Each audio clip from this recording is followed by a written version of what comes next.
Bonjour, bienvenue à notre rassemblement, ce deuxième dimanche de l'Avent. Nous poursuivons notre pèlerinage vers Noël. Plus que nous nous approchons de cette grande fête de Noël, plus nous laissons une place à l'intérieur de nous, que le Seigneur puisse venir naître davantage dans notre cœur.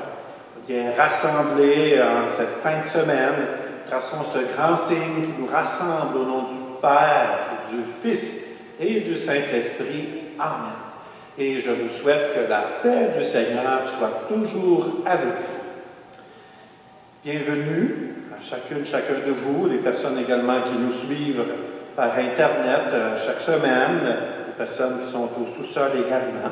Peu importe où nous sommes, que nous suivons la messe ici dans l'Église, dans une salle ou de notre foyer, prenons conscience que nous sommes vraiment rassemblés dans une même communion, dans un même désir de prier le Seigneur et surtout dans ce même désir de le faire naître en nous. Et justement, tournons-nous vers lui, laissons-le grandir à l'intérieur de nous. Tu es le bon berger qui prend soin de ses brebis. Fais-nous voir ton amour, Seigneur, prends pitié de nous. Tu es celui qui nous baptise dans l'Esprit Saint.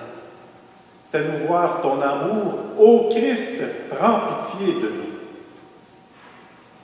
Tu es celui en qui tout commence et s'accomplit. Fais-nous voir ton amour, Seigneur, prends pitié de nous. Que le Seigneur nous accueille dans sa paix, qu'il nous pardonne nos fautes et nous guide vers la vie éternelle. Amen. Et prenons le temps de nous recueillir, prenons le temps de prier d'abord quelques instants en silence et ensuite à travers cette prière.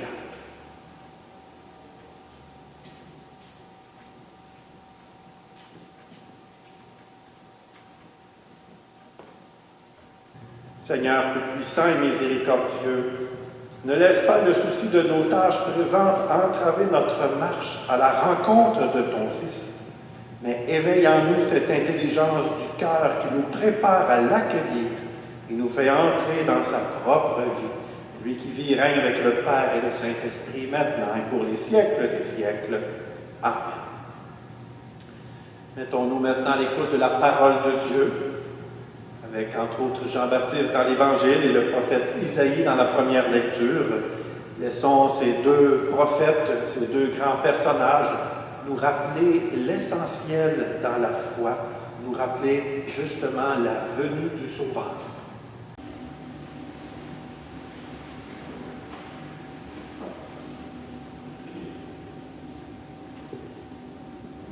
Lecture du livre du prophète Isaïe. Consolez, consolez mon peuple, dit votre Dieu. Parlez au cœur de Jérusalem. Proclamez que son service est accompli, que son crime est expié, qu'elle a reçu de la main du Seigneur le double pour toutes ses fautes. Une voix proclame: dans le désert, préparez le chemin du Seigneur. Tracez droit dans les terres arides, une route pour notre Dieu. Que tout ravin soit comblé, toute montagne et toute colline abaissée. Que les escarpements se changent en plaine et les sommets en larges vallées. Alors se révélera la gloire du Seigneur. Et tout être de chair verra que la bouche du Seigneur a parlé. Monte sur une haute montagne, toi qui portes la bonne nouvelle à Sion. Élève la voix avec force, toi qui portes la bonne nouvelle à Jérusalem. Élève la voix, ne crains pas. Dis aux villes de Juda: voici votre Dieu, voici le Seigneur Dieu.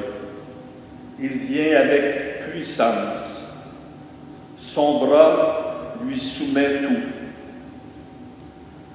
Voici le fruit de son travail avec lui, et devant lui son ouvrage. Comme un berger, il fait paître son troupeau. Son bras rassemble les agneaux. Il les porte sur son cœur. Il mène les brebis qui allaitent. Parole du Seigneur.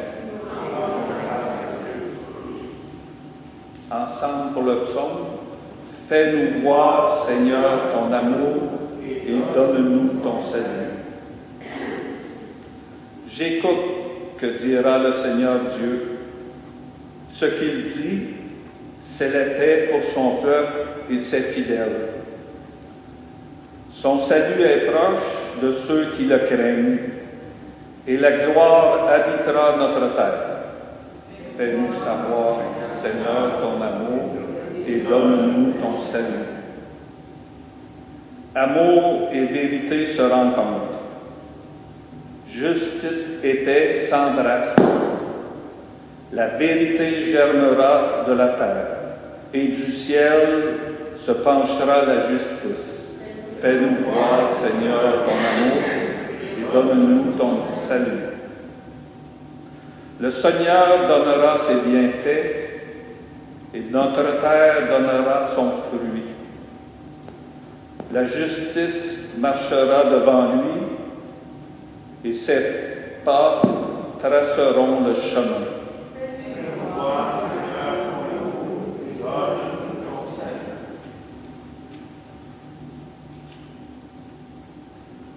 Proclamation de l'Évangile. Alléluia, Alléluia, Alléluia. Préparez le chemin du Seigneur, rendez droit ses sentiers, tout être vivant verra le salut de Dieu. Et il m'a laissé tomber pour chanter. Alléluia, Alléluia, Alléluia. Ça, c'est pas mon plus grand talent, le chant, c'est pas ça. Le Seigneur soit avec vous. Bonne nouvelle de Jésus-Christ selon saint Marc.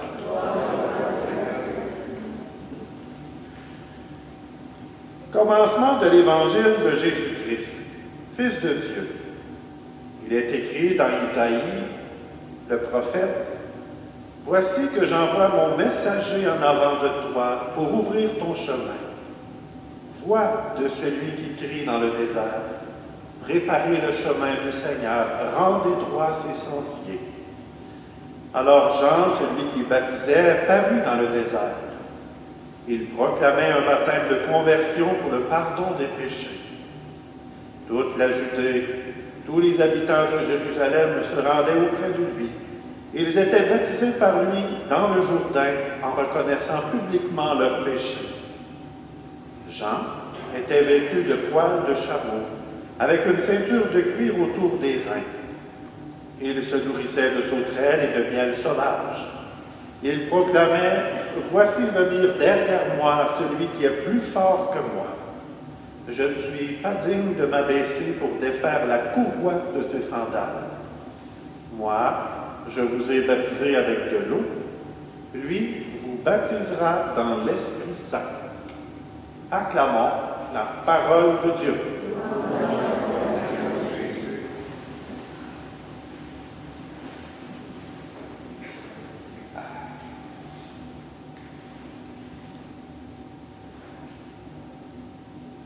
Je commence en vous racontant une petite mise en scène, peut-être pour nous aider à entrer dans la dynamique d'Évangile, bien comprendre le message de Jean et surtout pour nous aider, nous aujourd'hui, qu'est-ce que la parole peut bien nous dire.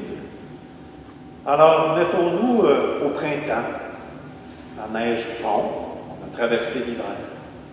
Une femme se rend à son travail à pied, accompagnée de son enfant de 5 ans. Qu'elle va laisser à l'école sur son chemin. Notre jeune maman porte un magnifique manteau de printemps tout neuf. Elle porte aussi un chapeau à la mode et bien sûr des gants assortis. Une auto passe. Nous sommes le printemps, je vous rappelle, et il y a de la slush dans le chemin. Mais l'auto ralentit. Notre maman se sent en sécurité et elle se dit « Il m'a vu ». Mais l'auto tourne brusquement, roule dans un trou rempli d'eau et arrose complètement notre jeune dame. La voilà toute salie. Que se passe-t-il dans la tête de cette femme d'après vous? Bien sûr qu'elle est choquée. Elle se dit que le conducteur est un imbécile, passé dans l'eau, elle se retrouve toute sale, toute mouillée. Pourtant, le conducteur sort de la voiture, en s'excusant et en ramenant le jeune enfant de 5 ans par la main à sa mère. Il lui dit, « Tout d'un coup, votre enfant a voulu traverser la rue. J'ai voulu l'éviter, c'est pourquoi j'ai passé dans un trou d'eau et que je vous ai malencontreusement arrosé. » Notre mère, notre dame si bien vêtue, tout d'un coup, oublie qu'elle est toute sale et est maintenant complètement rassurée de voir son enfant sain et sauf et de le savoir maintenant en sécurité à côté d'elle et non pas couché dans le chemin. Jean-Baptiste est un peu comme le conducteur de l'automobile qui éclabousse. On prend la peine de nous dire dès le début de l'Évangile qu'une voix crie dans le désert. S'il y a bien une place qui est tranquille, ou que c'est calme, c'est dans le désert. Et pourtant, une voix crie. Jean-Baptiste a des paroles rudes aussi, qui dérangent. Il nous demande de nous convertir, de changer notre manière de vivre en se faisant baptiser. Il surprend les gens en demandant de préparer le chemin du Seigneur. Plus que ça, il passe pour quelqu'un d'un peu bizarre à cause de sa manière de se vêtir et surtout par ce qu'il mange. Oui, Jean-Baptiste éclabousse un peu les gens autour de lui par sa façon d'être et sa façon de parler. Il dérange, mais en même temps, il nous permet de prendre conscience de l'essentiel, de ce qui est vraiment important dans la foi. Il nous interpelle sur ce qu'il y a au cœur de la foi en Dieu, au cœur de la spiritualité chrétienne, l'importance de saisir que Jésus vient et qu'il s'approche de nous. La pandémie est venue pas mal nous déranger dans nos habitudes. Ça nous a tous éclaboussés depuis le printemps dernier. Toutes nos habitudes de vie sont changées, puis bien sûr que ça nous dérange et qu'on n'aime pas ça. Ça part de la manière d'aller faire notre épicerie quotidiennement, Il faut circuler en ligne, il faut suivre des flèches, il faut se tenir à 2 mètres, il faut désinfecter les mains, il faut porter un masque. Jusque, ça nous dérange, jusque dans les moments importants. On se prépare à fêter Noël, mais on vient d'apprendre cette semaine qu'on ne pourra pas se regrouper comme on le faisait les autres années. Ça dérange tous nos rassemblements. Peut-être nous qui espérions peut-être voir nos proches, notre famille dans le temps de Noël. Ça nous dérange en société, mais ça nous dérange aussi en Église. On ne peut plus venir aussi facilement à la messe comme on le voudrait. Les portes d'Église rouvrent une demi-heure avant, pas plus. On n'a pas le droit d'être plus que 25. Il faut porter un masque. On n'a même plus le droit de dire Amen quand on reçoit la communion. On est obligé de communier dans la main. Pas de chorale. Il ne faut pas être trop nombreux dans le cœur. Ça bouscule toutes nos habitudes, comme Jean-Baptiste a bousculé, comme l'auto a dérangé la dame sur le coup. Bien sûr, on peut se sentir comme la femme dans l'histoire, choqué, dérangé, et vouloir traiter peut-être le gouvernement d'imbécile, ou le curé d'imbécile, parce que là, il ne peut plus accueillir du monde, qui ne va pas, d'une certaine manière, faire en sorte qu'on se rassemble comme avant. Ou nous pouvons aller plus loin avec l'appel de Jean-Baptiste et prendre conscience de qu'est-ce qui est vraiment essentiel. Notre jeune dame a réalisé que c'est son enfant qui était plus important que son bel habillement. Qu'est-ce qui est essentiel pour nous? Qu'est-ce que la pandémie nous rappelle qu'il y a d'important?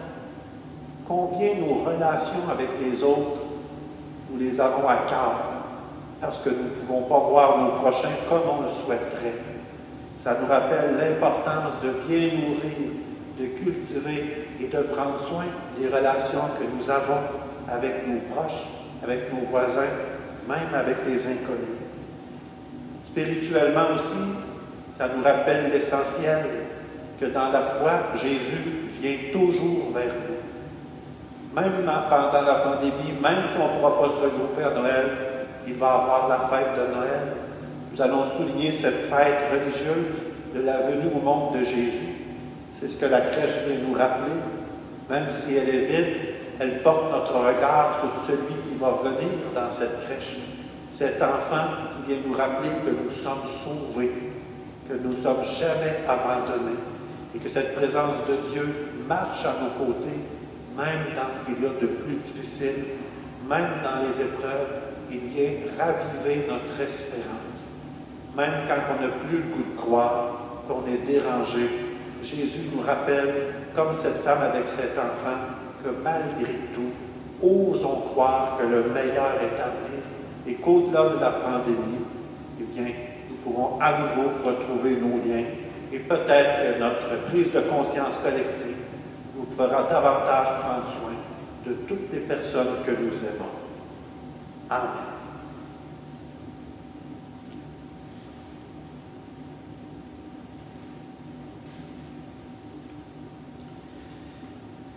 Reconnaissons c'est qui ça l'essentiel dans la foi, qui que l'on peut prier chez nous, ici, au sous-sol de l'Église, parce qu'il y a des gens qui écoutent la messe au sous-sol.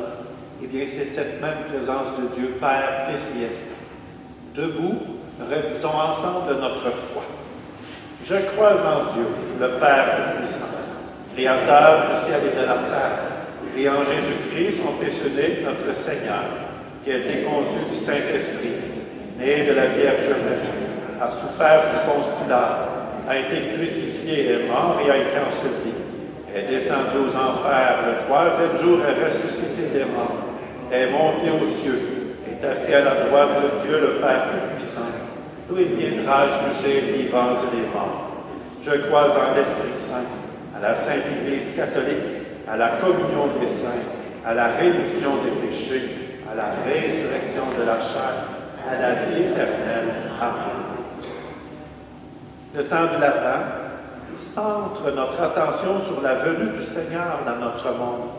Ce qu'il y a au cœur de la fête de Noël qu'on va fêter même différemment. Prions-le pour tous ceux et celles qui cherchent sa présence. Et nous répondrons, Seigneur, viens nous sauver.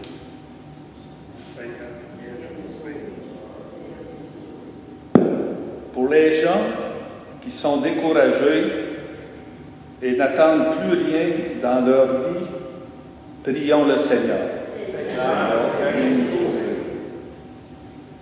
Pour les proches aidants qui veulent apporter joie et espoir aux personnes seules ou malades, prions le Seigneur. Pour les bénévoles qui participent au guignolé en vue d'aider les plus démunis, prions le Seigneur. Pour tous ceux et celles qui sont chargés d'annoncer la bonne nouvelle du Christ dans le monde aujourd'hui, prions le Seigneur. Pour notre communauté appelée à la conversion par Jean le Baptiste, prions le Seigneur. Seigneur, viens nous sauver. Et enfin, pour nos défunts, Monsieur Gilles Lafontaine, Madame Cécile Dubois et Monsieur Robert Provencher, prions. Seigneur, viens nous sauver. Prions quelques instants personnellement pour confier nos intentions de prière, nous qui sommes venus ici à l'Église ce soir, pour qui nous voulons prier ou pour quelle situation justement. Prenons le temps de nommer nos intentions avec cette assurance que nous sommes écoutés par cette présence de Dieu.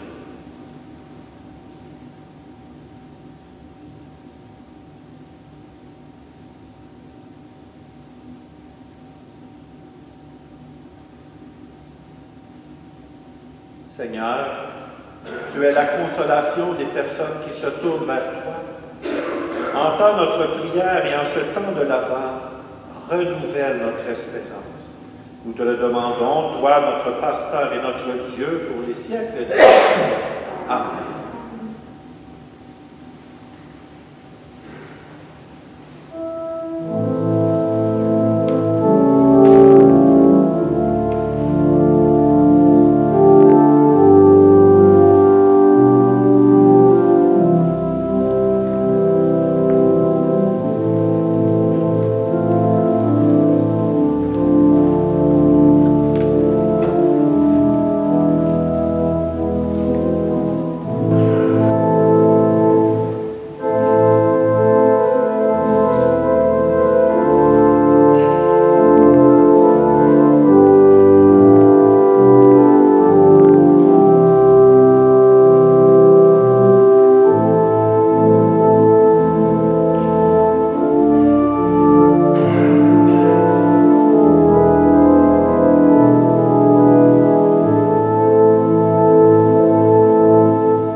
Laisse-toi fléchir, Seigneur, par nos prières et nos pauvres offrandes. Nous ne pouvons pas évoquer nos mérites. Viens par ta grâce à notre secours. Par Jésus, le Christ notre Seigneur. Amen. Le Seigneur soit avec vous. Élevons notre cœur et rendons grâce au Seigneur notre Dieu. Vraiment, il est juste et bon de te rendre gloire, de t'offrir notre action de grâce toujours et en tout lieu. À toi, Père très saint, Dieu éternel et tout-puissant, par le Christ notre Seigneur. Car il est déjà venu en prenant la condition humaine pour accomplir l'éternel dessein de ton amour et nous ouvrir le chemin du salut. Il viendra de nouveau, revêtu de sa gloire, afin que nous possédions dans la pleine lumière les biens que tu nous as promis et que nous attendons en veillant dans la foi. C'est pourquoi, avec les anges et tous les saints et saintes, nous proclamons ta gloire en disant d'une seule fois: Saint, Saint, Saint, le Seigneur, Dieu de l'univers. Le ciel et la terre sont Hosanna au plus haut des cieux. Béni soit celui qui vient au nom du Seigneur. Hosanna au plus haut des cieux. Toi qui es vraiment saint, toi qui es la source de toute sainteté, nous voici rassemblés devant toi. Et dans la communion de toute l'Église, en ce premier jour de la semaine, nous célébrons le jour où le Christ est ressuscité d'entre les morts. Par lui que tu as élevé à ta droite, Dieu notre Père, nous te prions. Sanctifie ces offrandes en répandant sur elles ton esprit. Elles deviennent pour nous le corps et le sang de Jésus, le Christ, notre Seigneur. Au moment d'être livré, d'entrer librement dans sa passion, Jésus prit le pain. Il rendit grâce. Il le rompit et le donna à ses disciples en disant, « Prenez, mangez-en tous. Ceci est mon corps livré pour vous. »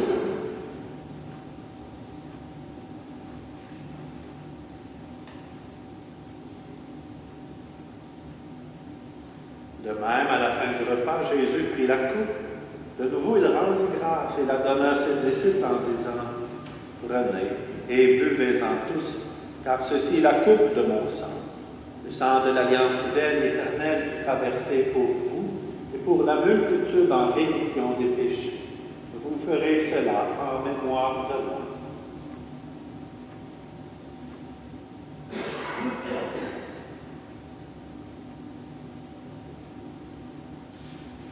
Il est grand le mystère de la foi. Nous proclamons la mort du Seigneur Jésus. Nous célébrons ta résurrection. Nous attendons ta venue dans la gloire. Faisant ici mémoire de la mort et de la résurrection de ton Fils, nous t'offrons, Seigneur Père, le pain de la vie et la coupe du salut. Et nous te rendons grâce, car c'est toi qui nous as choisis pour servir en sa présence. Humblement, nous te demandons qu'en ayant part au corps et au sang du Christ, nous soyons toujours rassemblés par l'Esprit Saint en un seul corps. Souviens-toi, Seigneur, de ton Église répandue à travers le monde. Fais-la grandir dans ta charité avec le pape François, notre évêque André, ainsi qu'avec toutes les personnes qui s'engagent à ta suite aujourd'hui. Souviens-toi aussi de nos frères et sœurs qui se sont endormis dans l'espérance de la résurrection, de toutes ces personnes qui ont quitté cette vie. Spécialement aujourd'hui, nous te confions Marcel Boisvert, Rosa Landry et Jean-Baptiste Lévesque. Nous prions pour René Pelletier, pour Jean-Claude Ouellet, ainsi que pour Pierre Vallée. Sur nous tous, enfin, nous implorons ta bonté. Permets qu'avec la Vierge Marie, la bienheureuse Mère de Dieu, avec Saint Joseph, son époux, avec les apôtres et les saints et saintes de tous les temps qui ont vécu dans ton amitié, nous ayons part à la vie éternelle et que nous chantions ta louange par Jésus-Christ, ton Fils bien-aimé. Par lui, avec lui et en lui, à toi, Dieu le Père puissant, dans l'unité du Saint-Esprit, tout honneur et toute gloire pour les siècles des siècles. Une prière qui nous rappelle bien l'essentiel en qui nous croyons, cette prière que Jésus nous a laissée, disons-la avec cœur ensemble. Notre Père, qui es aux cieux, que ton nom soit sanctifié, que ton règne vienne, que ta volonté soit faite sur la terre comme au ciel. Donne-nous aujourd'hui notre pain de ce jour. Pardonne-nous nos offenses comme nous pardonnons aussi à ceux qui nous ont offensés. Et ne nous laisse pas entrer en tentation, mais délivre-nous du mal. Délivre-nous de tout mal, Seigneur, et donne la paix à notre temps. Par ta miséricorde, libère-nous du péché. Rassure-nous devant les épreuves. En cette vie, nous espérons le bonheur que tu promets et l'avènement de Jésus-Christ, notre Sauveur.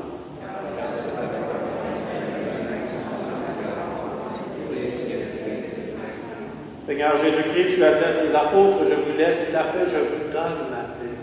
Ne regarde pas nos péchés, mais la foi de ton Église. Et pour que ta volonté s'accomplisse, donne-lui toujours cette paix, conduis-la vers l'unité parfaite, toi qui règne pour les siècles des siècles. Amen. Que la paix du Seigneur soit toujours avec vous.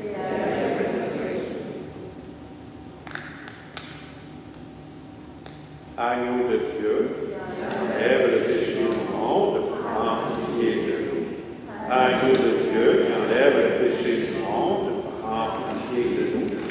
Agneau de Dieu qui enlève le péché du monde, donne la paix. Et heureux les invités au repas du Seigneur. Et voici celui que Jean-Baptiste a désigné comme étant l'agneau de Dieu, celui qui enlève le péché du monde.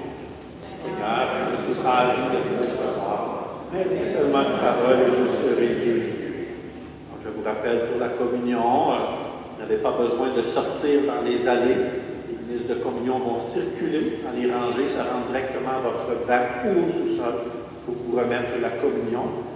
Je vous invite à porter le masque lorsqu'on s'approche de vous pour la communion. Évidemment, nous communions en silence. Le corps du Christ.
Et nous pouvons prier le Seigneur ensemble à la page 27. Pour les personnes qui ont le prié en Église, on peut se lever pour la prière finale. À la page 27 de votre prière.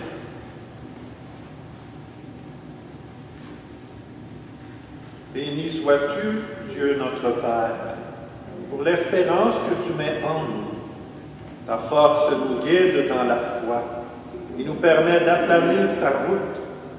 Fais-nous veiller dans l'attente de ton jour, pour que vienne la terre nouvelle où réside la justice, dès aujourd'hui, pour les siècles des siècles. Amen. Peut-être juste quelques petites informations rapides. Je sais que plusieurs ont commencé à se questionner sur les messes de Noël.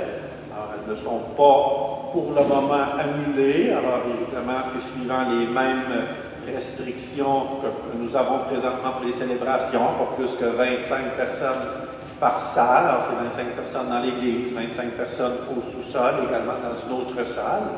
On prévoit faire un petit peu plus de célébration de Noël, vu qu'on ne pourra pas être plus nombreux. Avant, par exemple, de faire paraître l'horaire, on attend un petit peu. Le gouvernement, on organise tout, on est obligé de reculer.